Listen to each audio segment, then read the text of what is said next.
We are preparing to go live, and we are now live. Okay, what's digital, Darryl? How you doing, man?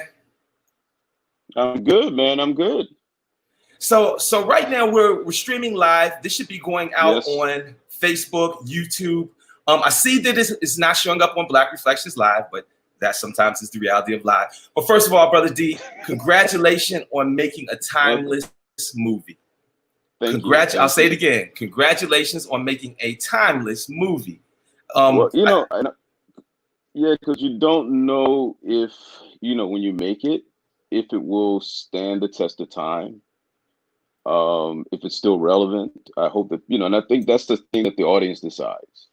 We can only make the work, and then the audience has, will come in and decide if the work is still relevant. And so D, are you hearing feedback or are you hearing okay?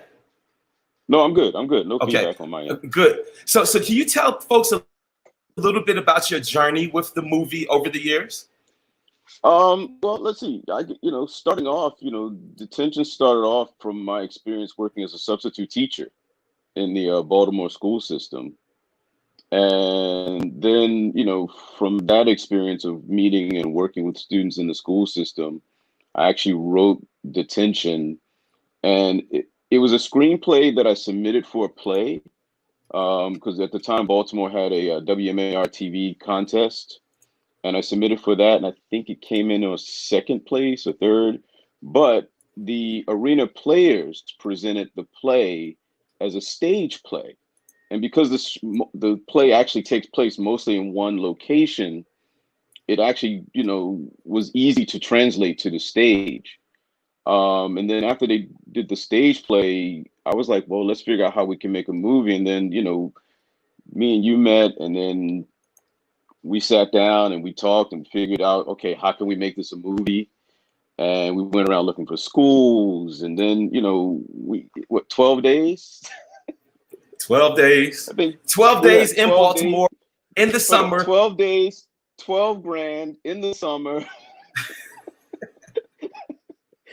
I can't believe we made this movie for 12 grand. Well, okay, as I tell filmmakers, that's what we got it in the can for. Yes. We got it in the can for 12 days for 12 grand. We had, I think my mom and aunt came in and did craft services. I think your mom cooked lunch. It was very much a all hands on deck. But the thing is there was all hands on deck for 2 projects. Absolutely, and that's the reality. I mean, because we were in pre-production for Be More Hacks as soon as we wrapped. Literally, as soon as we wrapped production on this. So it was but at the same time, once we got it in the can, then it took actually getting the film complete. And that took over a year, maybe a year and a half. And then once the film got complete and we were able to get more funds to come in, then we were, able to go to the festivals and then get distribution. And, and that really kicked everything off, because once people saw the film, then, it was like, oh, okay. There's an audience there. There's a life there. There's, people really like watching the film. And now, and then, after we did it was on BET for a while and the home video. And then after that, every now and then I would try to see if I could find another outlet, but then nothing, and then, when I came to Japan, I was like, well, and then I was like, okay, well, we'll see. And then, it was just sitting on my shelf. I mean, I got the film reels in my, here, and the master tapes, and and then, we were talking and you said, hey, I have this platform. And I was like, well, let's do it. Everybody keeps talking all these different new platforms. Oh, well, you know what? We need to, and the thing is, now everybody's like, oh, we need to have our own platforms. Well, now we have a platform in Black Reflections because, TV. For me, D, it was the fact of having watched, having gone through these distribution deals, having gone through so many situations where we had to give up control or ownership of our properties. And in this era, I think more and more people are realizing that digital properties are, in fact, intellectual properties they're just like any other properties. They're transferable, you know. But I see Justin Black is up in here. I'm going to bring Justin in. Justin, let's go ahead and open your mic. And give me 1 second here. Hey, Darryl, can you talk a little bit and buy me some time since I'm switching also? Yeah, well, Justin's coming in. You know, Justin, you know, played the original Black on stage first and knocked it out the park on the stage. And then, and that was a really wonderful cast too. Justin, I think Brian Murray was on that cast. Nice. You know, and that was at the Arena Players in Baltimore, which is the oldest running African-American theater in the United States. And then when we had the auditions, you know, Justin still had to audition, but I kind of sort of knew he was going to probably still be Black. He was going to reprise his role for the film. Can you guys hear me? You know, we can hear you, Justin.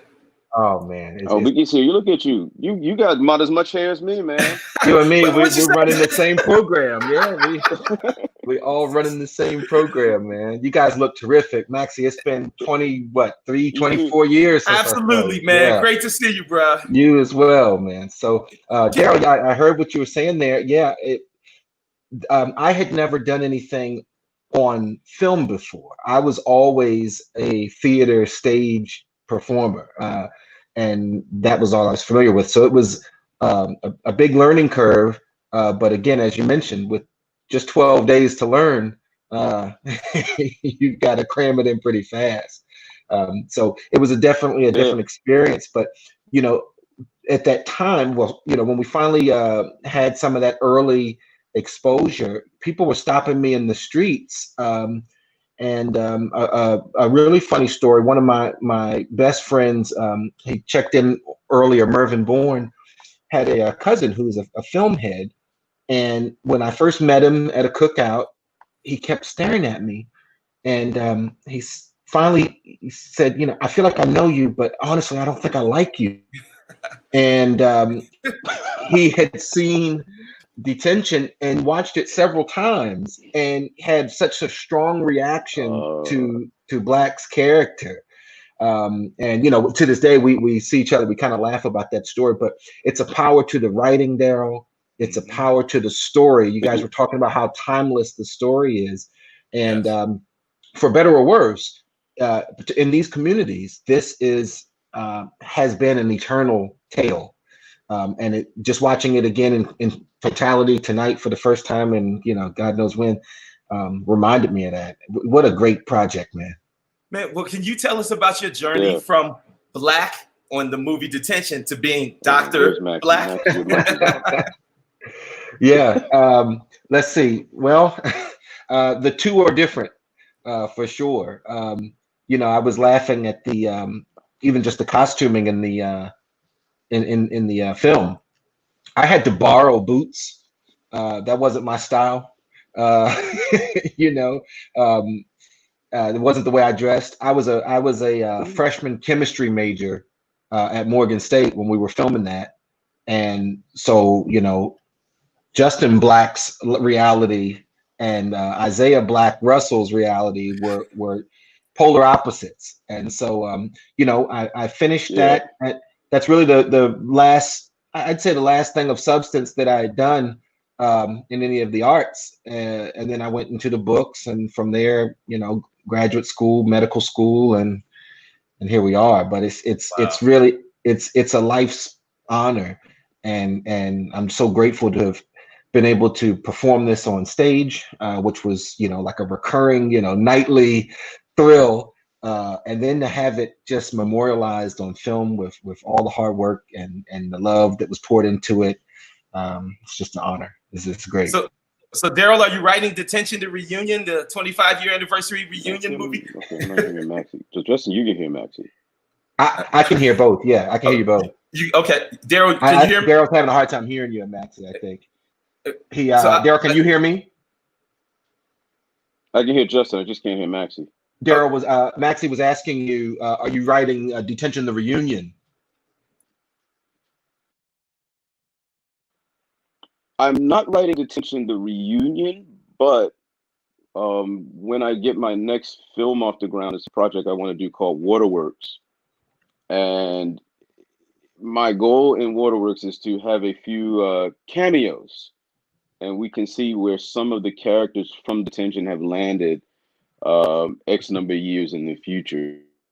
So that's one of the goals, is that you'll be able to see Easter eggs from the world of Detention in the next film, Waterworks. And, so I realized that, a Detention reunion as a story may be something that's a little bit more challenging, but I think it must be more interesting to see where these characters are now and try to create my own cinematic world.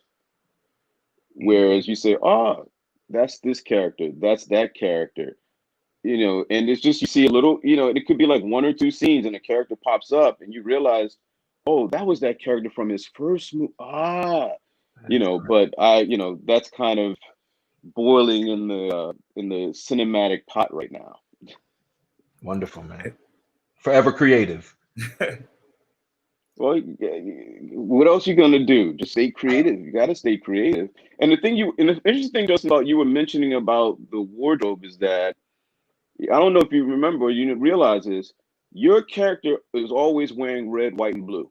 I saw it. Yeah. Hey, Barry McCoy, we see you there. We're going to bring you up on camera in a minute. Including the stars, stars at the end of the end of the film. Yeah. Right, but that entire wardrobe motif was on purpose, because that is a representation of a young Black man in America. Wow. Is it ever? Yeah. And so those that color and the colors that we chose for pretty much most of the characters kind of sort of were part of the mise en scène of the film. If you notice, Mrs. Deakins is wearing green, a nurturing color. At the end, she's wearing this very sort of like lilac color, which is a very royal color. She's queen. She's a queen. Mm-hmm. Mm-hmm. Poochie's wearing white. She's wearing white in both those scenes, but that's purity. And so it's like all these things, the color, scheme, even 10 Speed's purple, is indicative of the flag, and so all the colors in the wardrobe was very much on purpose. And, and so it's like, I don't even know if people know that it's a subtle way of showing who these characters are just by you seeing what they're wearing. Yeah. Yeah. Excellent. And, I think it comes through as part of what impacts people and why they have the reaction they do when they're watching this film. So yes, subtle those or not, attention to details. Yes, Absolutely. those details that really complete the messaging. Okay. Hey, so you guys, I see we have a guest here in the from Barry McCoy. What's up, Barry? Can you hear us? Yes, sir. I can hear you all. Okay, good. Darryl, can you and Justin, can you guys hear Yes. Barry? Okay, cool. So Barry, what's your question for the fellas? First of all, thanks for joining us. How you doing? I'm doing fine.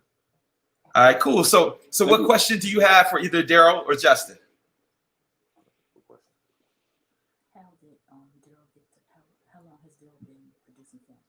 How long has Darryl been producing films? Ooh, how long?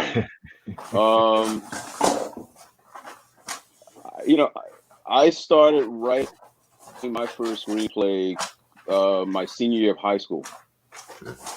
And so, then when I went to college, I started making films, short films. So you're looking at maybe almost now 30 years for, doing films, starting with screenwriting and then making short films and, making a lot of short films before we made Detention and working on a lot of movies. So yeah, you're looking at it. This has been going on for over 30 years now, man. But ready for the next episode. Yes. Okay. Because so thank you for that. Then, I think because even with me and Maxie, yeah, we met. Yeah, Darryl, we met about 28 years ago. But I see. So, Jason, we're going to bring you in now also, and so we'll get ready for your question. Okay. Sup? Hey, how are you? Good. Great. Okay. So, Good, Justin. okay. So is it really true that after this movie, you didn't make another movie until you made Stay? That is all right. It's true that I didn't complete another movie until I made Stay. Oh, okay. I would say I had started other, you know, trying to get another. You know, I'm part of Be More Hack, so. But in terms of writing and directing, I've had other projects we're trying to get off the ground. When I lived in LA, we actually were 6 days into a shoot.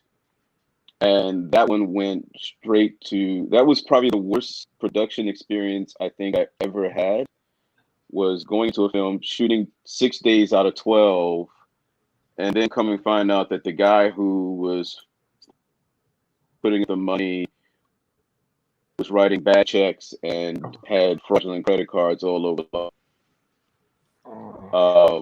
So, you know, and so we got a film halfway completed. And that kind of helped lead to my just deciding to say, you know what, I need a break, because that story is a whole different story. And, you know, got really crazy. And I said, you know what, I need a break from LA and, you know, from the business. And that's actually when I came to Japan for the, you know, to live. Wow. Dope. You know. So you guys, we're just going to take just a couple more minutes, and you know, I really want to encourage anybody who may have missed our live stream. You can go to blackreflections.tv shortly, in about half an hour. You'll be able to go to blackreflections.tv/detention, and you'll be able to watch the movie on demand there. We also have original merchandise that we've created. So if you want to support Darryl, support the movie or Black Reflections, please purchase some of this merchandise. Shatara, before we wrap up, you had a question for Darryl or Justin? Yes, I did. I mean, I really enjoyed the film, and we're here running the comment section, so people have some really positive feedback about how powerful the story is and how well it was acted and directed. So great job. And people want to know about the writing process, how you come up with the scripts.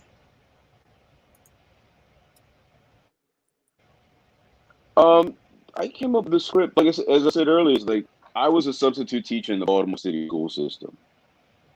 And so a lot of these, you know, the characters from this detention were inspired by a lot of the students who I met.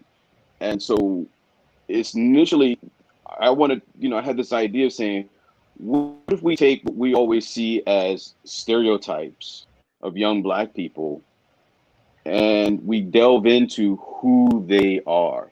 We delve into their backstories. We delve into their, you know, how do we make these characters or these stereotypes three-dimensional human beings that people come to look at and go, ah, okay, it's just more than this guy's just a thug. Because, you know, you hear today people are like, well, he was a thug. Well, no. That guy who you think is a thug or you consider thug, he has a story. He has a life. He's a human being. He makes choices that may not necessarily be the best choices.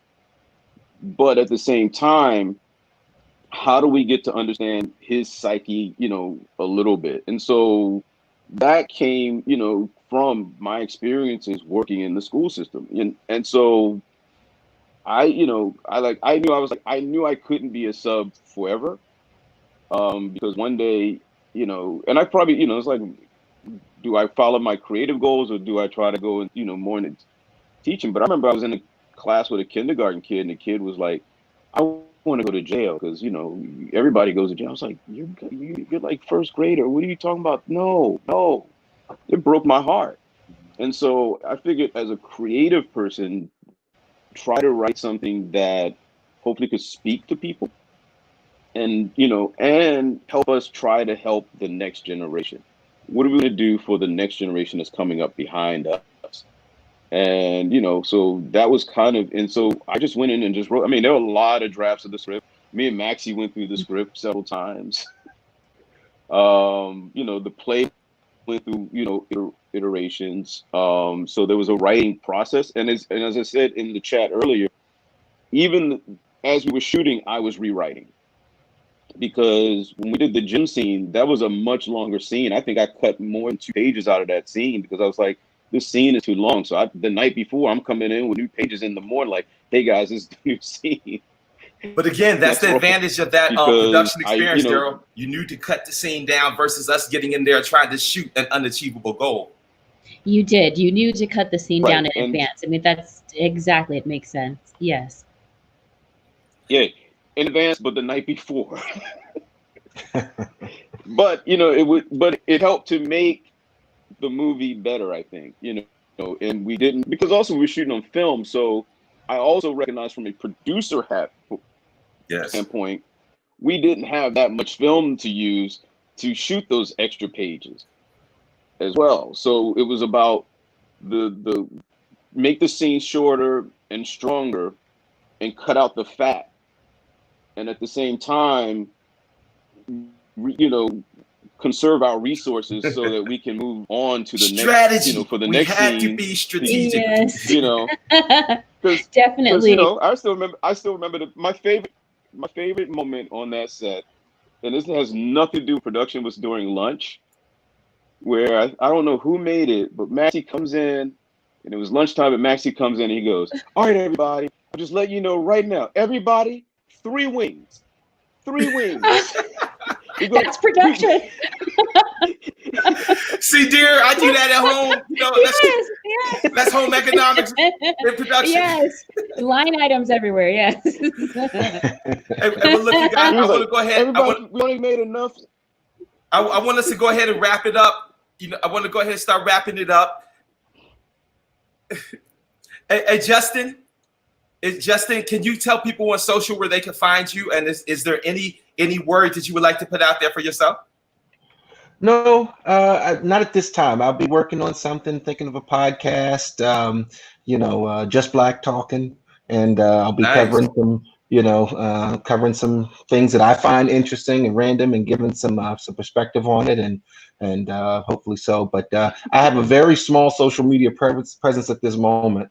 Darryl and I even have a hard time connecting from time to time because I'm still stuck in 1996. If you don't, well, Justin, we got you covered. We have blacktalk.tv is one of our next projects that's coming out. And the sole purpose of blacktalk.tv is to make it easier for people to do podcasting and video about the issues that matter to us. You know, and you can go visit blacktalk.tv, and it's up there right now. I will do. Yeah. You know, absolutely. and so Darryl, is there anything else you'd like to say? Right now, like I say, please watch Attention on blackreflections.tv. If you can support,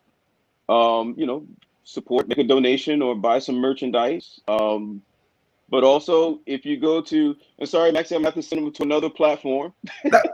It's multiverse. I got, because I did another feature film called Stay, which is on Amazon Prime right now. Oh, and we also have merch for that. And you can go to my website at filmsnoirfilms.com and check out, the merchandise is there as well. So, right now it's about being creative, and I'm looking to get other films off the ground. And you can find me on Twitter. You can find me on Instagram. I'm on Facebook. Usually on Twitter and Instagram at Wharton Rigby. And I'm on social pretty much a lot. Yes, you go Twitter famous about once per quarter. Well, Shatar, put those out there. I get my virals go up. Shatar, is there anything you'd like to mention before we jump off?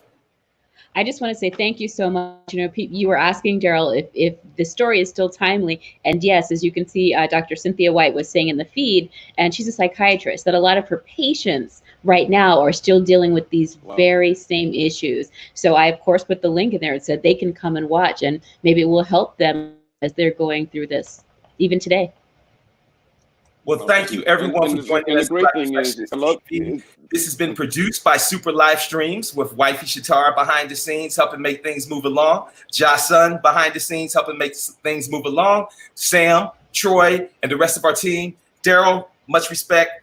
Justin, I look forward to us collaborating on this reunion movie, you guys. Let's do it soon. God bless, family. Wonderful seeing you all. Be well. Likewise. Peace. Peace. You Thank too. you. Peace.